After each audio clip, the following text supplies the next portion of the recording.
শুরুটা হয় জর্জ এবং সারাকে দিয়ে, এবং এখন 1 জুলাই সকালে ঘুম থেকে উঠে। এখন এই 1 জুলাই তারিখটি ভবিষ্যতের জন্য খুবই ইম্পর্টেন্ট, তাই এটি মনে রাখবে। আজকের দিনটি জর্জের জন্য খুবই স্পেশাল, কারণ সে একটি অ্যাপ তৈরি করেছে যা ফিউচারে শেয়ার মার্কেটের উত্থান পতন খুব ভালোভাবে প্রেডিক্ট করতে পারে। আর নিজের এই অ্যাপের জন্য জর্জ এখন ব্যাংকে গিয়ে ইনভেস্টমেন্ট নিতে চায়, যাতে নিজের নতুন কোম্পানি শুরু করে এই অ্যাপটি লঞ্চ করতে পারে। যেহেতু অ্যাপটি বেশি রিলায়েবল, তাই ব্যাংক এখন এতে ইনভেস্ট করার জন্য রেডি হয়ে যায়, যেখান থেকে জর্জ এখন খুবই খুশি এবং সে রাতে সারার সাথে এটি সেলিব্রেটও করে। এদিকে পেছনে টিভিতে খবর চলছে যে এখন একটি নতুন ভাইরাস ছড়িয়ে পড়েছে, যদিও এখন এদিকে কেউ তেমন নজর দেয় না। আর ধীরে ধীরে 6 মাস কেটে যায়, যেখানে এখন সারা প্রেগনেন্ট হয়ে পড়েছে, আর এর জন্য সে জর্জকেও বিয়ে করে নেয়। এদিকে জর্জের অ্যাপ খুবই ভালো চলছে, আর এখন পর্যন্ত সে বেশ ফেমাসও হয়ে গিয়েছে, যেখান থেকে আরও 3 মাস কেটে যায়। কিন্তু এখন ডিসেম্বর মাস আস্তে আস্তে পৃথিবী পুরো পাল্টে গেছে, আর যে ভাইরাস 6 মাস আগে ছড়িয়েছিল তা এখন পুরো পৃথিবীতে ধ্বংসলীলা চালাচ্ছে, আর তাতে প্রতিদিন লাখ লাখ মানুষ মারা যাচ্ছে, যেখানে এখন হসপিটালে মানুষ ভর্তি, আর এখন সব জায়গায় ওষুধ এবং অক্সিজেনও কমে আসছে। এদিকে যখন জর্জ সারাকে হসপিটালে দেখতে যায়, তখন সে দেখে যে হঠাৎ করে তার চারপাশের সবকিছু বদলে যাচ্ছে, আর এক ঝটকাতেই এখন সবকিছু ব্ল্যাক হয়ে যায়। আর এটাই সেই মুহূর্ত যখন জর্জের জন্য সবকিছু বদলে যাবে, যেখানে যখন জর্জের চোখ খোলে তখন সে দেখে যে সে আবারও 1 জুলাই তারিখে ঘুম থেকে উঠছে। এখন জর্জ এটা দেখে খুবই অবাক হয় যে সে 6 মাস আগের অতীতে কিভাবে চলে এসেছে। সবচেয়ে আজব ব্যাপার হলো, শুধুমাত্র তার মনে আছে যে সে ডিসেম্বর পর্যন্ত অর্থাৎ ফিউচার যাপন করে এসেছে, যেখানে সারার তো কিছুই মনে নেই। আর জর্জ এতে এখন খুবই ভয় পেয়ে যায়, যেখানে আজ থেকে ব্যাংকে লোন নিতেও যেতে হবে। কিন্তু সেখানেও জর্জ দেখে যে ব্যাংকের ম্যানেজারেরও কিছু মনে নেই, অর্থাৎ শুধুমাত্র জর্জই এমন একজন যার ফিউচারের সব টাইমলাইন মনে আছে, আর তার মতে সেই সময় আগেই পার করে এসেছে। এবার জর্জ কেমন প্যারেশান দেখে ম্যানেজার এবার তাকে লোন দেয় না। অন্যদিকে জর্জ এখন বাড়ি গিয়ে সারাকে আগাম জানিয়ে দেয় যে সে এই সময় আগেই পার করে এসেছে, আর শীঘ্রই পৃথিবীতে এমন এক ভাইরাস ছড়াতে চলছে যার কারণে ফিউচারে খুব ধ্বংস হবে। যদিও সারা তার কথায় বিশ্বাস করে না, আর এখন এভাবেই সময় কাটতে থাকে, যেখানে জর্জ প্রতিদিন সারাকে বোঝাতে থাকে যে পৃথিবী শেষ হতে চলেছে। এদিকে সময়ের সাথে সারারও মনে হতে থাকে যে জর্জের মানসিক অবস্থা ঠিক নেই, আর ফাইনালি সে তাকে একদিন কোনো ভালো ডাক্তারকে দেখানোর কথা বলে। এদিকে 6 মাস কেটে যাওয়ার সাথে সাথে সারা ধীরে ধীরে জর্জের আচরণে বিরক্ত হয়ে পড়েছে। এদিকে এবার জর্জের ফোকাস নিজের অ্যাপের উপর ছিল না, তাই তার ফাইন্যান্সিয়াল অবস্থাও খুব খারাপ। আর সারা এখন এসব কারণে তাকে ছেড়ে চলে যায়, অর্থাৎ এই নতুন টাইমলাইনে এখন তাদের বিয়েই হয় না, আর না জর্জ ফেমাস হয়। এদিকে জর্জ সবাইকে বুঝিয়ে বুঝিয়ে টায়ার্ড হয়ে গেছে যে সেই ফিউচার আগেই পার করে এসেছে। কিন্তু এখনের মাঝেই তার সাথে এক অজানা মেয়ে আর্চির দেখা হয়, আর সে বলে যে তুমি সত্যি বলছো, কিন্তু তোমার কথা কেউ বিশ্বাস করবে না। আর এখান থেকে সে এখন জর্জকে একটি কার্ড দিয়ে একটি অ্যাড্রেস বলে, আর বলে যে এখন 3 মাস পর আবারও পৃথিবী টাইম ট্রাভেল করতে চলেছে, তাই এখন আবারও টাইম রিসেট হওয়ার পর সেই যেন অ্যাড্রেসে এসে দেখা করে। আর এখান থেকে ধীরে ধীরে এখন আরও 3 মাস কেটে যায়, যেখানে এবারও সেম ওই ভাইরাস ছড়িয়ে পড়ে আর মানুষ মারা যায়। কিন্তু এবার সারা জর্জের কাছে নেই, আর সে দেখতে পায় যে সারা এখন নিজের কোয়ার্কার কর্লেসকে ডেট করছে। কিন্তু এখন আবারও আগের মতো 31শে ডিসেম্বর হতেই পুরো পৃথিবী আবারও টাইম ট্রাভেল করে। আর জর্জ যখন আবারও 1 জুলাইয়ের দিন সারার কাছে ঘুম থেকে উঠে, জর্জ তাকে আবারও পেয়ে খুব খুশি হয়, আর সে তাকে জড়িয়ে ধরে। এখন জলদিও অ্যাড্রেসে পৌঁছে যায়, যেখানে ওই মেয়েটি আর্চি তাকে দেখা করতে বলেছিল, যেখানে একটি বড় বিল্ডিংয়ে আর্চি তার সাথে দেখা করে। আর জর্জ এখন এখানে তাকে জিজ্ঞেস করতে থাকে যেসব কি হচ্ছে, আর তারা সবাই বারবার টাইম ট্রাভেল করে 1 তারিখ অর্থাৎ 1 জুলাইতে কেন ফিরে আসছে। এখন আর্চি তাকে বোঝাতে শুরু করে যে এমন তো অনেকবার হয়েছে যে তাদের পৃথিবীকে বিপদ থেকে বাঁচানোর জন্য টাইম ট্রাভেল করাতেই হয়, কিন্তু কারো এসব মনে থাকে না। আর এখন জর্জের এটা মনে থাকছে, অর্থাৎ সে পৃথিবীর ওই 0.001% মানুষের মধ্যে একজন যারা মিউটেট হয়ে গিয়েছে, অর্থাৎ যখনই পৃথিবী টাইম ট্রাভেল করে তখন তাদের আগের টাইমলাইনের সবকিছু মনে থেকে যায়। আর এই জন্যই শুরুতে শুধুমাত্র জর্জেরই মনে পড়েছিল যে তারা সবাই টাইমে পিছিয়ে এসেছে, আর বাকি মানুষদের কিছুই মনে নেই। এখান থেকে আর্চি আরও জানাই যে সে একটি সিক্রেট অর্গানাইজেশন দ্য লাজারাস প্রজেক্টের মেম্বার।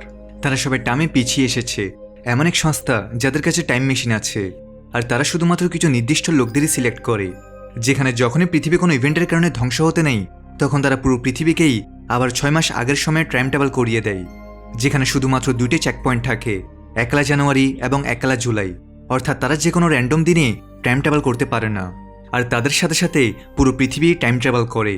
যদিও শুধুমাত্র তাদের মনে থাকে যে তারা টাইম ট্রাভেল করেছে, তবে শুধুমাত্র চেক পয়েন্টের দিনই তারা টাইম ট্রাভেল করতে পারে, যাতে করে এবার তারা ওই ইভেন্টগুলোকেই বদলে দেয়, যার কারণে পৃথিবী ধ্বংস হতে চলেছে।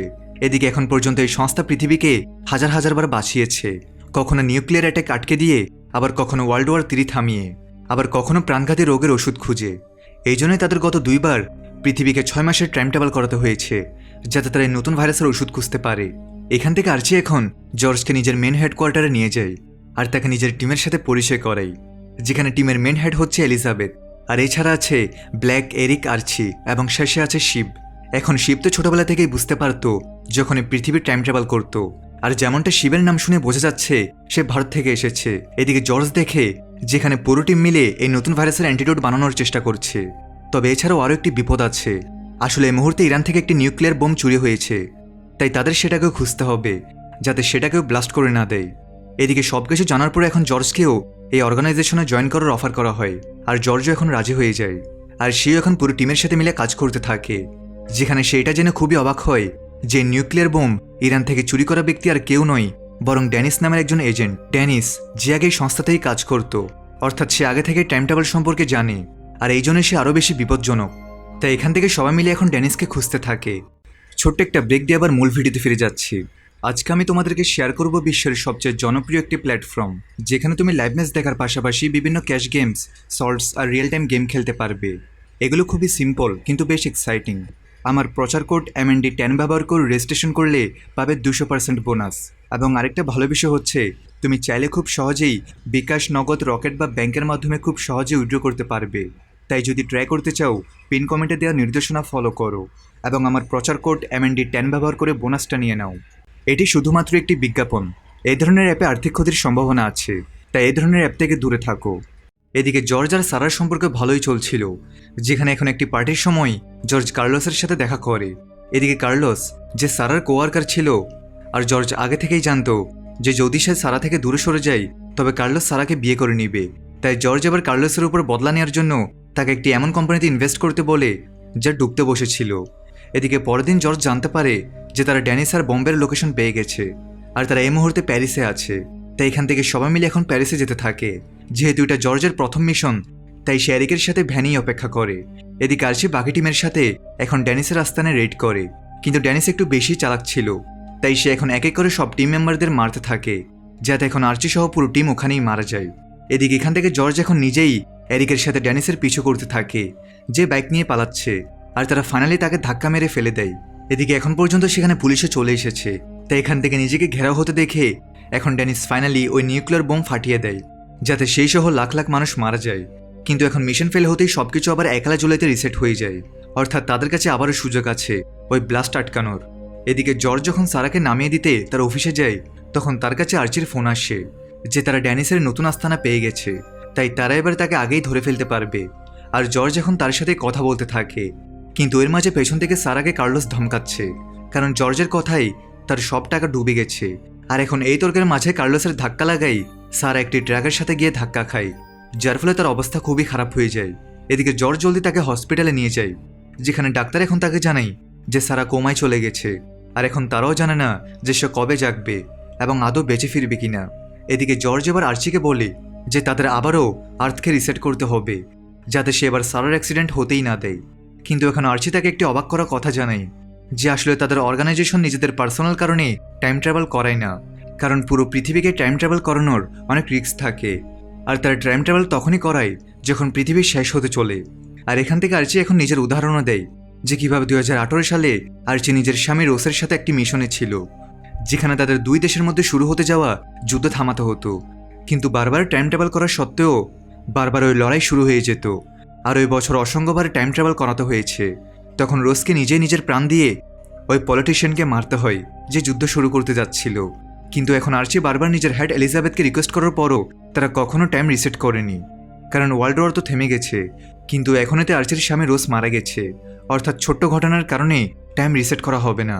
এদিকে এখন পর্যন্ত বাকি এজেন্টরা ড্যানিসকে ফাইনালি ধরে ফেলেছে, তাছাড়া তারা ভাইরাসের অ্যান্টিডোটও পেয়ে গেছে, অর্থাৎ এখন টাইম রিসেটই হবে না।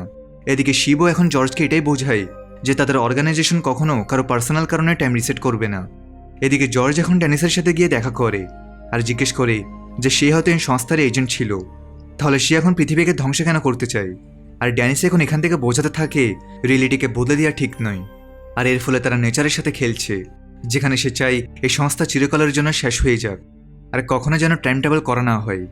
এখন সে এমনটা কেন চাই, এর পেছনের কারণে এখন ড্যানিসি নিজেই বলতে থাকে আসলে সেও তার স্ত্রী জ্যানেটের সাথে এই অর্গানাইজেশনে কাজ করত।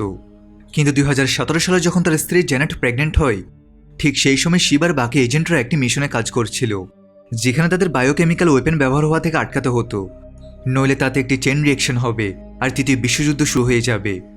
এখন শুরুতে শিব একজন এজেন্টকেও মেরে ফেলে, যাতে তাদের মনে হয়েছিল যে এখন এই কেমিক্যাল অ্যাটাক হবেই না। আর এখান থেকে জ্যানেট একটি ছেলের বাচ্চাও জন্ম দেয়, যাতে জ্যানেট আর ড্যানিস এখন দুজনেই খুব খুশি ছিল। কিন্তু এখান থেকে শীঘ্রই সবকিছু বদলাতে চলেছিল, যেখানে শিব ড্যানিসকে জানায় যে তাদের ভুল হয়েছে আর যে লোকটিকে তারা মেরেছিল সে তো শুধু একজন হাতের পুতুল ছিল, তার উপরে কেউ আছে যে হয়তো বায়োকেমিক্যাল অ্যাটাক করতে পারে। আর যদি এমন হয় তবে তাদের টাইম রিসেট করতেই হবে, অর্থাৎ ড্যানিস আর জ্যানেট তাদের বাচ্চাকে হারিয়ে ফেলবে। এখন শুরুতে কোনো নিউজ আসে না, তবে এখন যখন চেক পয়েন্টে শুধু 2 দিন বাকি ছিল, অর্থাৎ 2 দিন পর টাইম রিসেট করা সম্ভব হবে না, কিন্তু এখন যখন চেক পয়েন্টে শুধু 19 ঘন্টা বাকি ছিল, তখন ড্যানিস জানতে পারে যে ফাইনালি ওই বায়োকেমিক্যাল ব্লাস্ট হয়ে গেছে। এখান থেকে দুজনে হেডকোয়ার্টারে যায় আর সেখান থেকে তারা জিওপলিটিক্যাল অবস্থা দেখতে পায়, যে অ্যাটাকের কারণে এখন দুটি দেশ একে অপরের উপর যুদ্ধ শুরু করতে চলেছে। আর যদি এমন হয় তবে এতে আরও দেশ সামিল হয়ে যাবে আর তারপরে সবকিছু শেষ হয়ে যাবে। এখন জ্যানেট নিজের বাচ্চা এলিজাবেথকে বলে যে এই যুদ্ধে এত ছড়াবে না, তাই তাদের টাইম রিসেট করা উচিত না। কিন্তু এলিজাবেথ তার একটি কথাও শোনে না আর বলে তাদের টাইম রিসেট করতেই হবে, আর এবার ওই বায়োকেমিক্যাল অ্যাটাক হওয়া থেকে আটকাতে হবে। আর এটা শুনেই জ্যানেট কাঁদতে থাকে, কারণ টাইম রিসেট হওয়ার ফলে তার বাচ্চাটি রিয়েলিটি থেকে মুছে যাবে। তাই সে এলিজাবেথকে তার বাচ্চার খাতিরে এমন করতে মানা করে, কিন্তু তাদের নিয়ম ছিল যে তারা শুধুমাত্র পৃথিবী ধ্বংস হওয়া থেকে বাঁচাবে। আর এখান থেকে আবারও টাইম রিসেট হয়ে যায়, যেখানে জ্যানেট ওই সময়ে ছিল যখন সে প্রেগনেন্ট ছিল, যা জেনে এখন জ্যানেট আর ড্যানিস পুরোপুরি ভেঙে পড়ে। এখান থেকে জ্যানেট আবারও সে বাচ্চাকে পাওয়ার জন্য প্রেগনেন্ট হয়, কিন্তু এবার এটি একটি মেয়ে ছিল, অর্থাৎ তাদেরও এই ছেলে আর কখনো ফিরে আসবে না। এদিকে যখন ওই চেকপয়েন্ট পার হয়ে যায় তখন পর্যন্ত তার ডেলিভারি হয়নি, অর্থাৎ ফাইনালি এখন সে বাচ্চাটিকে হারাবে না। কিন্তু এখন পর্যন্ত সাল 2018 চলে এসেছে, যখন আরসি আর রোজ দুজনে মিলে ওয়ার্ল্ড ওয়ার 3 আটকানোর চেষ্টা করছিল। জি হ্যাঁ, ওই মিশন যেখানে তারা অসংখ্যবার টাইম রিসেট করছিল, অর্থাৎ প্রতিবার যখন তারা মিশনে ফেল হতো আর তাদের টাইম রিসেট করতে হতো, জ্যানেট আবারও নিজেকে প্রেগনেন্টই দেখতে পেত। আর এখান থেকে তাকে বারবার প্রতিবারই নিজের মেয়েকেই জন্ম দিতে হতো, আর এমন একবার না বরং অনেকবার হয়েছে।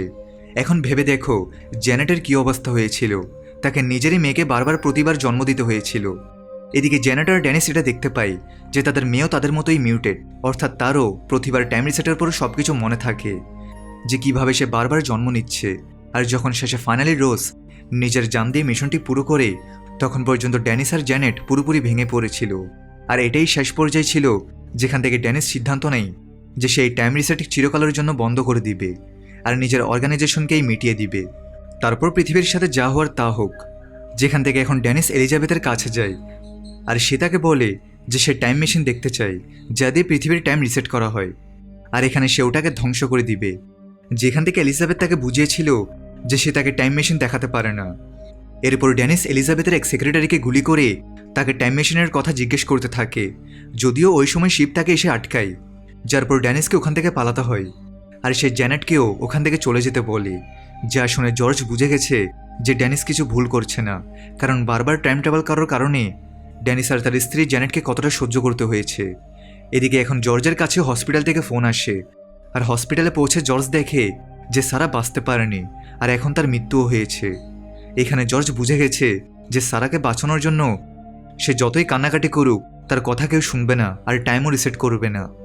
এখান থেকে জর্জ এখন একা ড্যানিসের কাছে যায় আর বলে যে সারাকে বাঁচানোর জন্য সে সব কিছু করতে প্রস্তুত। আর এখানে ড্যানিস এখন তাকেও এটাই জবাব দেয় যে এই অর্গানাইজেশন তার একটি কথাও শুনবে না আর তার একার জন্য টাইম রিসেটও করবে না। তাই এখন জর্জকে কিছু একটা করতে হবে যাতে পৃথিবীতে ধ্বংস নেমে আসে, যাতে বাধ্য হয়েই এলিজাবেথকে টাইম রিসেট করতেই হয়। জর্জ এখন এর জন্য প্রস্তুত ছিল আর সে ড্যানিসকে বলে যে ড্যানিস যেন তাকে নিজের বোমের ব্যাপারে বলে দেয়, যা এখন জর্জ ব্লাস্ট করে পৃথিবীতে নিজেই ধ্বংস ডেকে আনবে যাতে টাইম রিসেট হতে পারে। ড্যানিস এখন জর্জকে বিশ্বাস করে তাকে বোমের ব্যাপারে বলে দেয়, কারণ যদি টাইম রিসেট হয় তবে ড্যানিস এবার ধরা পড়বে না। জর্জ এখন লুকিয়ে ড্যানিসের স্ত্রী জ্যানেটের সাথে দেখা করে আর এখান থেকে সে জানতে পারে যে ওই নিউক্লিয়ার বোম রোমানিয়াতে আছে আর এখান থেকে জর্জ এখন বোমটিকে এমন লোকেশনে ব্লাস্ট করার প্ল্যান করতে থাকে যেখানে বেশি থেকে বেশি মানুষ মারা যায় আর দুটি দেশ একে অপরের সাথে লড়ে পড়ে। এদিকে জর্জ এবার লুকিয়ে ট্রাভেল করার জন্য সারার ক্রেডিট কার্ড দিয়ে প্লেনের টিকিট বুক করে আর আর্চিকে ফোন করে মিথ্যা বলে যে সে একটু অসুস্থ আর তাই কয়েকদিন সে অফিসে আসবে না। যদিও এখানে শিবের তার উপরে সন্দেহ হয়ে যায়, কারণ জর্জ সারার মৃত্যুর পর ড্যানিসের সাথে একা দেখা করেছিল। এদিকে এখন সে হঠাৎ করে অফিসেও আসছে না, তাই শিব এখন এক টেকনিশিয়ানকে জর্জের উপর নজর রাখতে বলে, যেখান থেকে তারা জানতে পারে যে জর্জ সারার ক্রেডিট কার্ড দিয়ে প্লেনের টিকিট বুক করেছে আর সেখান থেকে সে রোমানিয়া যাচ্ছে। তাই শিব এখন টেকনিশিয়ানকে কাউকে এ কথা না জানাতে বলে আর নিজে একাই জর্জের পিছু করে রোমানিয়া চলে যায়। এদিকে শিব জর্জের ফোন ট্র্যাক করে দেখতে পাচ্ছিল যে সে কোথায় কোথায় যাচ্ছে। আর এখান থেকে শিবের ব্যাক স্টোরি দেখানো হয়, যেখানে সাল 1981-তে শিব এক সাধারণ ভারতীয় পরিবারের সাথে থাকত। আর যখন সে খুব ছোট ছিল তখন সে শুরু থেকেই মিউটেড হয়ে গিয়েছিল। আর যখনই পৃথিবীকে রিসেট করা হতো তার প্রতিবার নিজের পুরনো টাইমলাইন মনে থেকে যেত, কিন্তু যেমনটা হওয়ার ছিল শুধুমাত্র তার টাইম ট্রাভেলের কথা মনে থাকতো যে তারা সবাই ভবিষ্যতে মারা যাবে, তাই কেউ তার কথায় বিশ্বাস করেনি। আর ওখান থেকে শিব এখন ভবিষ্যতের ব্যাপারে কাউকে বলা বন্ধ করে দেয়। কিন্তু যখন সে একটু বড় হয় তখন সে ফাইনালি টাইম ট্রাভেল থেকে ফায়দা নেওয়ার কথা ভাবে। আর যেহেতু তার ফিউচারের টাইমলাইন মনে থাকতো তাই সে এখন বেটিং করে অনেক টাকা কামাতে থাকে, যা দিয়ে সে যা খুশি তাই করতে পারত। এদিকে একবার তার পরিবারের কিছু লোক এক আগুনে পুড়ে মারাও যায়, কিন্তু ওই বছর টাইম রিসেট হয় তো শিব ওই ঘটনা বদলে দেয় আর তাদেরও মরা থেকে বাঁচিয়ে নেয়। এদিকে যখন এলিজাবেথ জানতে পারে যে তাদের টাইম রিসেটের কথা শিব জানতে পেরেছে, তো তখন থেকে সে শিবকে নিজের সংস্থায় রিক্রুট করে নেয়, যেমনটা এখন জর্জের সাথে হয়েছে। কিন্তু জর্জ বেশি দেরিতে মিউটেড হয়েছে, অর্থাৎ তার টাইম ট্রাভেলের পর আগের টাইমলাইন অনেক পরে মনে থাকা শুরু হয়েছে। এদিকে বর্তমানে শিব এখন রোমানিয়া গিয়ে জর্জের পিছু করতে শুরু করে। এদিকে জর্জও বুঝে গেছে যে শিব তার পিছু করছে, তাই সে তার উপরে অ্যাটাক করে পালানোর চেষ্টা করে। কিন্তু এখানে কিছুক্ষণ চেঞ্জিংয়ের পর শিব শেষমেশ জর্জকে ধরেই ফেলে যে তাকে শুধুমাত্র সারাকে বাঁচানোর জন্য এসব করার দরকার নেই, কারণ যদি ব্লাস্ট হওয়ার পর টাইম রিসেটও হয় তবে সে সবাইকে জর্জের সত্যিটা বলে দিবে। কিন্তু জর্জ বলে যে সে যে কোনো মূল্যে সারাকে হারাতে পারে না, আর এটা বলে এখন সে শিবকেই গুলি মেরে দেয়। এখন জর্জকে এখানে নিউক্লিয়ার ব্লাস্ট করে এলিজাবেথকে আবারও টাইম রিসেট করার জন্য বাধ্য করতে পারবে, যেখানে সে লাখ লাখ মানুষের প্রাণ নিবে শুধুমাত্র পৃথিবীকে আবারও টাইম পেছনে নিয়ে যাওয়ার জন্য। এদিকে এখন এতবার টাইম ট্রাভেল ব্যবহার করার ফলে এক বিশাল সংকট পৃথিবীর উপর আসতে চলেছে। এখন এই সংকট কি হবে, সামনে আরও বড় বড় টুইস্ট আসছে, যেগুলো নিয়ে দেখা হবে দ্য লাজারাস সিরিজের পার্ট 2 ভিডিওতে। তো দেখা হচ্ছে পার্ট 2 ভিডিওতে। সবাই ভালো থাকো, সুস্থ থাকো।